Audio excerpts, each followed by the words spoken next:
వీడుగట్టేమన్నట్టు ఇష్టం వచ్చినట్టు తానా తందాన ఆట ఆడింది కాంగ్రెస్ బీజేపీ కాదా? ఎక్కడికి వచ్చారు ఇవాళ కిషన్ రెడ్డి గారు, బండి సంజయ్ గారు ఎందుకు మాట్లాడతలేరు? ఎస్ఎల్బీసీ టనల్ కూలిపోతే బీజేపీ వాళ్ళు మాట్లాడరు, వట్టెం పంప్ హౌస్ మునిగితే మాట్లాడరు. ఏమైంది మరి? చెక్ డ్యాములు పేలిపోతుంటే ఎక్కడో కాదు, బండి సంజయ్ పార్లమెంట్ పరిధిలోనే చెక్ డ్యాములు పటాకులు పేలినట్టు పేలిపోతుంటే కాంగ్రెస్ నాయకులు పేలుస్తుంటే ఏం చేస్తున్నాడు కేంద్ర హోంశాఖ సహాయ మంత్రి? కేసు పెట్టి నలుగురు లోపల ఏరాదా? మరి ఏంది మీ ఇద్దరి మధ్యన ఇంత ఫెవికాల్ బంధం? ప్రజలు చూస్తలేరా? రైతులు గమనిస్తలేరా? అందుకే మేము అనేది దొందే.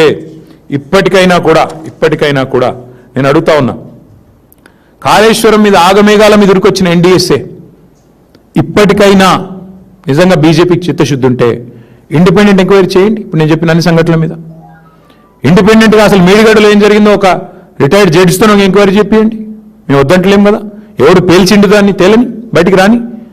కరెక్ట్గా ఎలక్షన్ నెల ముందు ఎట్లా పేలుతుందండి? బ్రహ్మాండమైన వరద ప్రవాహాన్ని తట్టుకొని నిటారుగా నిలబడ్డ మేడిగడ్డ మరి 2 పిల్లర్లు ఎట్లా కుంగుతాయి? ఇవన్నీ తేలాల్సిన అంశాలు. ఖచ్చితంగా తప్పకుండా భవిష్యత్తులో కాలం తెలుస్తుందనే మాట కూడా చెప్తూ ఇంకా చాలా ఉంది చెప్పేది. కానీ ఒకటి మాత్రం నేను అపీల్ చేయదలుచుకున్నా ఈ ప్రభుత్వానికి, కేసీఆర్ గారి మీదనో మా మీదనో కక్షతో 2.5 ఏళ్ళు మొత్తానికి ఈ రాష్ట్ర రైతాంగాన్ని రాచి రంపాన పెట్టారు, వాళ్ళని నిండబెట్టారు. సరే, కాలం బాగైంది, మీకు అవసరం పడలేదు కావచ్చు.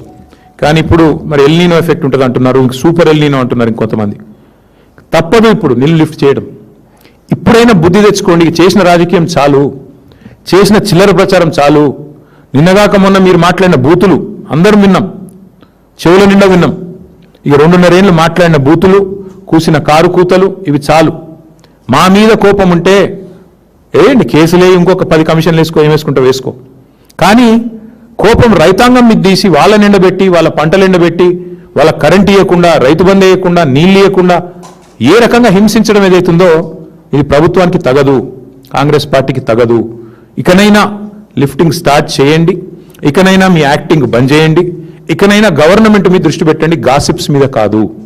గవర్నెన్స్ మీద దృష్టి పెట్టండి, ఇకనైనా పరిపాలన మీద దృష్టి పెట్టండి, పనికిమాలిన పనుల మీద కాదు అని రేవంత్ రెడ్డి గారు చెప్తూ మళ్ళొకసారి హైకోర్టుకు, అట్లాగే హైకోర్టులో సమర్థవంతంగా వాదనలు వినిపించిన మా న్యాయవాదులకు, అట్లాగే ఈరోజు ఈ మరి గొప్ప తీర్పుని ఆస్వాదిస్తున్న ప్రతి రైతు బిడ్డకు మళ్ళొకసారి హృదయపూర్వకంగా ధన్యవాదాలు, అభినందనలు తెలియజేస్తాం.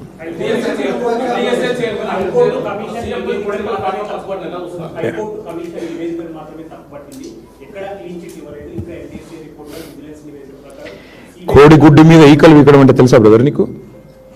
అదే ఆ రిపోర్టే ట్రాష్ అని చెప్పిన తర్వాత ఇంకేముంది అందులో చెప్పడానికి? ఇప్పుడు ఆ రిపోర్ట్ ఆధారంగానే కదా వీళ్ళేదో సిబిఐ గీబీఐ అని అర్ధరాత్రి 2 గంటలకు రేవంత్ రెడ్డి గారు అసెంబ్లీలో అనౌన్స్ చేశారు కదా. రిపోర్టే ట్రాష్ అని హైకోర్టు తెలిసింది, ఇంకేముంది చెప్పడానికి? అది ఘోష్ కమిషన్ రిపోర్ట్ కాదు, ట్రాష్ కమిషన్ రిపోర్ట్ అని తెలిసింది హైకోర్టు. ఇంకేం కావాలి? ఎట్లా చూసేదే ఉందండి నాకు అర్థం కాదు. కాంగ్రెస్ బీజేపీ ఒకటే చూస్తాం, ఇంకేం చూస్తాం? నేను అడుగుతున్న సింపుల్ ముచ్చట, ఇదే ఎన్డీఎస్ఏ ఎస్ఎల్బీసీ కుప్ప కూలి, కాంగ్రెస్ అవినీతి వల్ల కుప్ప కూలితే 6 మంది చచ్చిపోతే ఎన్డీఎస్ఏ ఎక్కడ చచ్చింది? ఎందుకు రారు? ఇదే ఎన్డీఎస్ఏ వట్టెం పంప్ హౌస్ మొత్తం మునిగి బాహుబలి మోటార్లు కూడా మునిగిపోతే ఎక్కడ చచ్చింది అని అడుగుతున్నా. ఇదే ఎన్డీఎస్ఏ తెలంగాణలో చెక్ డ్యాములు పటాకులు వెళ్ళినట్టు పేలుతుంటే ఎక్కడ చచ్చింది? సుంకిశాలలో రిటైనింగ్ వాల్ కూలిపోయి దగ్గర 180 కోట్ల ప్రజా ధనం వృధా అయితే ఎక్కడ చచ్చింది ఎన్డీఎస్ఏ? ఎక్కడ చచ్చింది ఎన్డీఏ? నేను అడుగుతా ఉన్నా. వాళ్ళంతా ఒకటే, ఇద్దరు దొంగ చీకటి ఒకటైపోయినట్టు వాళ్ళ ఇద్దరు ఒకటైన కాంగ్రెస్ బీజేపీ వాళ్ళు. కాబట్టి మీరు ఆలోచన చేయండి, వాళ్ళ కాంగ్రెస్ ముఖ్యమంత్రిని కాపాడుతుంది ఎవరండి? వీళ్ళు కాదా? ఎవరు కాపాడుతున్నారు కాంగ్రెస్ ముఖ్యమంత్రిని? ఇవాళ అమృత్ స్కీమ్లో రేవంత్ రెడ్డి గారి బామ్మర్దికి కేంద్ర ప్రభుత్వం టెండర్ ఇస్తుంది. ఈయన ఏం చేస్తాడు? బీజేపీ ఎంపీలకు, తెలంగాణలో ఎన్డీఏ పార్ట్నర్లకు, బీజేపీ ఎంపీలకు, ఎన్డీఏలోని నాయకత్వానికి ఇవాళ తెలంగాణలో మొత్తం డేటా ఉంది. ఎక్కడెక్కడ టెండర్లు ఇస్తున్నారు, ఎక్కడెక్కడ వర్క్లు ఇస్తున్నారు అంటే ఎంత మంచి పరస్పర బంధం, ఆర్థిక బంధం ఎంత బలంగా ఉందో కనబడతలేదా? చెప్పండి. ప్రతిపక్ష హోదా రాదు, అధికార హోదానే వస్తుంది.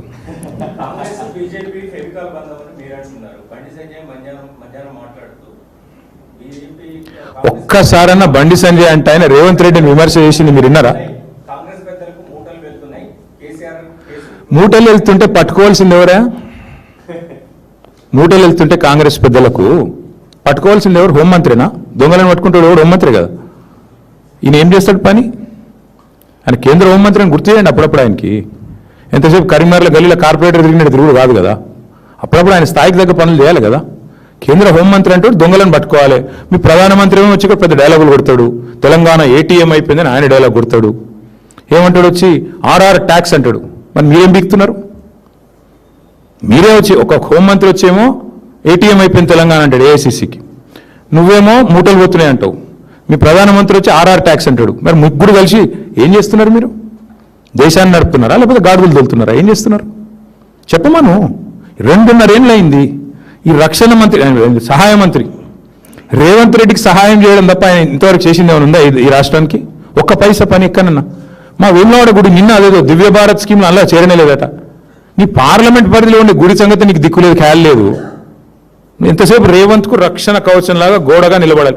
చెప్పు, చిత్తశుద్ధి ఉంటే బండి సంజయ్ని కిషన్ రెడ్డి నేను అంటున్నా చెయ్యి. అమృత్ స్కీమ్ మీద విచారణ చెయ్యి. ఎట్లా వస్తుందండి రేవంత్ రెడ్డి బామ్మరిదికి అమృత్ స్కీమ్లో వీళ్ళ పెద్దల పాత్ర లేనిది? ఎట్లా వస్తుంది? సింగరేణిలో ఈయన బామ్మరిది చేస్తున్న కుంభకోణాలు మొత్తం మేము బయట పెట్టాం. ఎందుకు విచారణకు ఆదేశించారు బీజేపీ వాళ్ళు?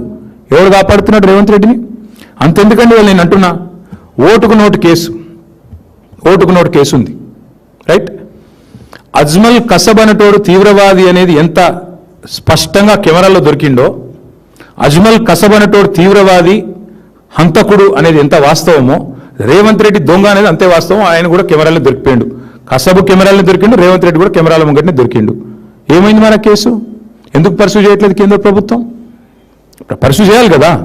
మీ సాలిసిటర్ జనరల్ ఏం చేస్తున్నాడు? అడిషనల్ సాలిసిటర్ జనరల్ ఏం చేస్తున్నాడు? ఏం జరుగుతుంది?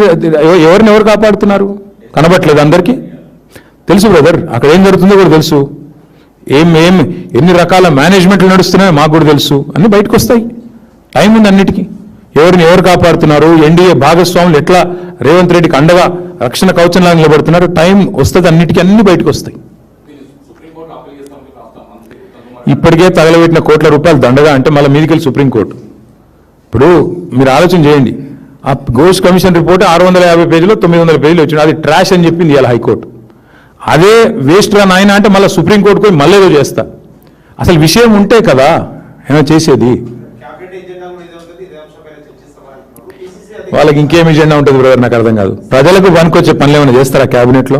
2500 మహిళలకు ఎప్పుడు ఇస్తారు అని ఒక్క సన్నాసన్న మంత్రి మాట్లాడిండి ఇప్పటివరకు? ఒక్క సన్నాసన్న 100 రోజుల్లో ఇస్తామన్న గ్యారెంటీల సంగతి ఏమైందని చెప్పే ధైర్యం ఒక్క మంత్రికి ఉందా బయటకు వచ్చి మాట్లాడేది? ఆర్టీసీ కార్మికులు సమ్మె చేస్తున్నారు, వాళ్ళ గురించి మాట్లాడారా క్యాబినెట్లో? ఏది ఉండదు అయ్యా. ఆర్టీసీ కార్మికులను కేసీఆర్ గారు గవర్నమెంట్ ఉద్యోగులుగా గుర్తిస్తూ క్యాబినెట్ నిర్ణయం తీసుకొని ప్రకటించాం మేము. ఎందుకు అమలు చేయట్లేదు మరి మీరు? అపాయింటెడ్ డే డిక్లేర్ చేస్తే చాలు. వాళ్ళకి రావాల్సిన పీఆర్సీ, వాళ్ళకి రావాల్సిన డిఏలు, వాళ్ళకి రావాల్సిన బకాయిలు అన్నీ ఇస్తే చాలు. వాళ్ళు ఏం అడుగుతున్నారు? మీరు మేనిఫెస్టోలో పెట్టింది అడుగుతున్నారు. అదేం చర్చ చేయరా క్యాబినెట్లో? మేము వారికి కూడా మా నైతిక మద్దతు ప్రకటిస్తూ ఉన్నాం. ఆర్టీసీ కార్మికులు ఎవరైతే ఇవాళ ప్రభుత్వాన్ని మీరు ఇచ్చిన హామీ నిలబెట్టుకోండి అని అడుగుతున్నారు, వాళ్ళు ఏం కొత్తగా అడగట్లేదు. వారికి కూడా మా పార్టీ తరఫున నైతిక మద్దతు ప్రకటిస్తున్నాం. తప్పకుండా కాంగ్రెస్ ఇచ్చిన హామీలు ఆర్టీసీ కార్మికులకు నెరవేర్చాలని మేము కూడా డిమాండ్ చేస్తాం. బుద్ధి వచ్చింది అనుకుంటున్నాం, ఏమనుకోవాలి బ్రదర్? నేను అది మేము మొదటి నుంచి చెప్తున్నాం కదా బ్రదర్, టైంపాస్ చేసింది చాలు, బుద్ధి తెచ్చుకొని రిపేర్ చేయండి అని చెప్పినాం. ఆఖరికి ముఖ్యమంత్రి గారికి బుద్ధి వచ్చిందేమనుకుంటే బుద్ధి రాలేదు, బూతులు వస్తున్నాయి మళ్ళీ ఆయనకి. మేడిగడ్డ పోయాడు, కేసీఆర్ గారు జగిత్యాలలో మీటింగ్ పెట్టుకుంటే ఈయన కూడా పోటీ సభ పెట్టిండు. పోటీ సభ పెట్టి ఏం సాధించిండు? ఇజ్జత్ అంతా తీసుకున్నాడు. ఆడ కూర్చున్న వాళ్ళు ఇంటలేరు, టీవీలో ఎవరు చూస్తలేరు.